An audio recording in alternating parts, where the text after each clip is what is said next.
Hello everybody, and welcome back to a brand new video.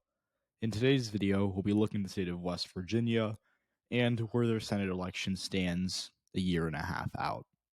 So before we get started, just briefly, please go follow me on Instagram at RyanJakubowski_3, read my writing at ryanjakubowski.substack.com, and go follow me on Twitter at RyanJakubowski. Again, that's RyanJakubowski. So if you want more of my, takes, content related to politics, go follow me on all of those places. So let's just, hop right into it here, because I think there are a lot of takes about West Virginia, and I think that there's, just in general, been kind of a shift in consensus about where this race stands. Because even a week ago, if you asked anyone, they would have said, there's no way Joe Manchin wins, right? Like, he is, in a state that's going to vote Republican by 40 points, no matter who the GOP nominee is. And in all likelihood, he's going to go down with that, or, go get swept up in that red wave that's going to sweep West Virginia for a fact at the presidential level. And then we got a poll, and this poll showed, it was a Republican internal, and it did some matchups between Manchin and the current governor, Jim Justice, and then Congressman Alex Mooney, and then the former, I believe, Attorney General and the guy who ran against him in 2018, Pat Morrissey. And the poll showed that, at least more recently, that Manchin had a 10-point lead over Morrissey, a 15-point lead over Mooney, but was trailing Jim Justice. And so that was fairly interesting, because the consensus was that Jim Justice was the strongest of the three, but no one thought he was 25 points better than Alex Mooney or 20 points better than Pat Morrissey.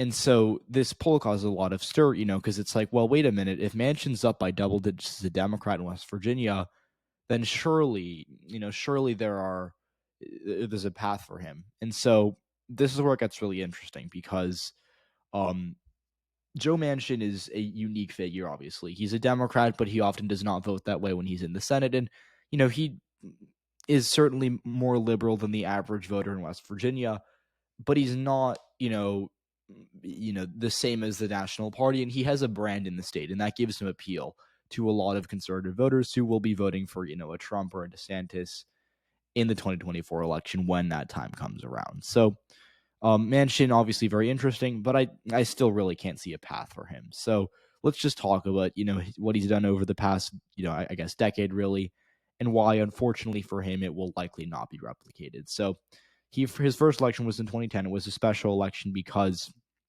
the incumbent Democratic Senator Robert Byrd died, and Manchin was the governor at the time. He filled the seat with an aide. Then a few months later, when the 2010 midterms came around, the aide did not run for re-election. And Manchin was like, all right, I'm going to run. And so Manchin runs, he's a pretty popular governor at the time, and he wins. And he wins, as you can see, just in this county map. He won most of the state, and he also did very well in rural areas. The only area he did not, let's just zoom in here, it's probably better. The only area he did not do well in is the Panhandle, or the Panhandle number 2, as some call it, because there are kind of two of those. And these are the exurbs in Northern Virginia. This is one of the few more Democratic trending regions of the state, and obviously it's one of the wealthier regions of West Virginia, and it has been very Republican for a very long time. Unfortunately for Manchin, he performed very poorly here, but he did very well in the rural areas. He won Charleston, he won Morgantown, and he won Coal Country. So that's what mattered for him, and that's why he, ultimately he won. And so he did this mostly because it was a midterm. I think if he had, we saw what happened in 2012, but if he'd run as a non-incumbent in 2012, the race would have likely been a lot closer. Additionally, the candidate he ran against, John Race, was very unpopular, and he was, branded in a very bad way in the, in the campaign ads Manchin ran against him. And he had the luxury of running against John Race again in 2012, and he won even bigger that time because he was the incumbent. And so now going over to the 2018 election, his most recent re-election, it was a lot closer. As you can see, he lost a lot of ground, and it was just really a significant dip in support for him because, again, he only got 49% of the vote. He did not even crack a majority this time, despite the fact that 2018 was a blue wave. And that, that's kind of the first warning sign, at least for me, for Joe Manchin. And so when Manchin only wins this 2018 race by 3%, he kind of gets put in a position of, okay, he's a vulnerable incumbent. There's clearly a lot of room for Republicans to beat him in a presidential year like 2024. And so I think from that point on, Manchin started playing a lot more of a conservative, I'm not your normal Democrat brand. And it, was working out for him until Biden was elected, because Biden being elected and Democrats retaking the Senate forced him into a lot of awkward spots where he could, either vote with the party and alienate a lot of conservative voters within West Virginia, or he could, kind of stick to West Virginia, vote against the Democratic Party, but anger, get a lot of media coverage for it and kind of anger, his base. So Manchin, obviously, being a Democrat in West Virginia is very tough for him, and you have to be very politically savvy. But Manchin, I think, has, kind of in some ways overplayed his hand. I think he's been vocal about things he didn't need to be vocal about, and I think he really made himself a national figure, or has been doing that for the past 2 years. And I think he should have played a lower profile. I think he should have, stuck to West Virginia. He should have stuck, to doing what he was doing before, which was kind of just, being quieter and taking more of a backbencher approach. Because again, when you are less polarized, or when you're less known, you're less polarizing, you're less of a national figure. And if Manchin was doing well because he was able to focus exclusively on West Virginia, that's why to me at least, I think he was just so effective in the past, and he doesn't have that luxury anymore.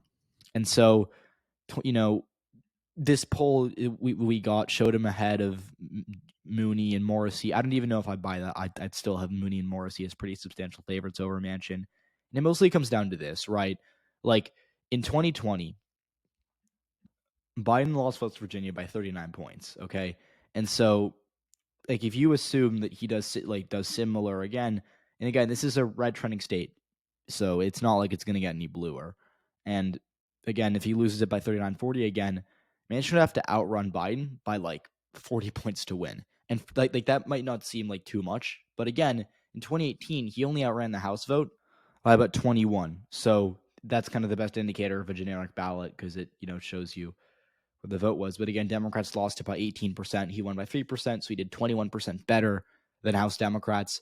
He'd have to do double that in a and again, 2018 was a blue wave year. He'd have to do double that in a year that will be less blue, more polarized, with presidential level turnout from either Donald Trump or Ron DeSantis. And I think, you can make, arguments like, well, he has more of a connection to voters in West Virginia. Republicans don't really have a candidate in Mooney or Morrissey specifically, and Jim Justice might have his own problems, right?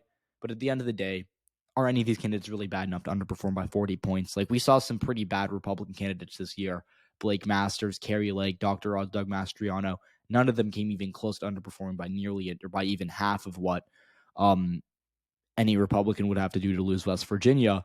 And so, yes, Manchin can maybe make it closer than we're expecting. I think that's a possibility. I think West Virginia is, kind of a weird state in terms of its politics, and we could see some wacky stuff go on here the next couple of years. But realistically, Manchin will not be winning re-election. Again, he won by 3 in a blue wave year without presidential turnout.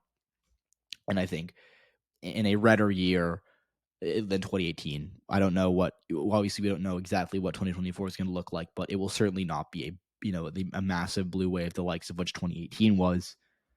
And so when you have all those factors going against Manchin, I just, mathematically looking at this, it's really hard for me to see how he can win re-election. So that's my take on Joe Manchin.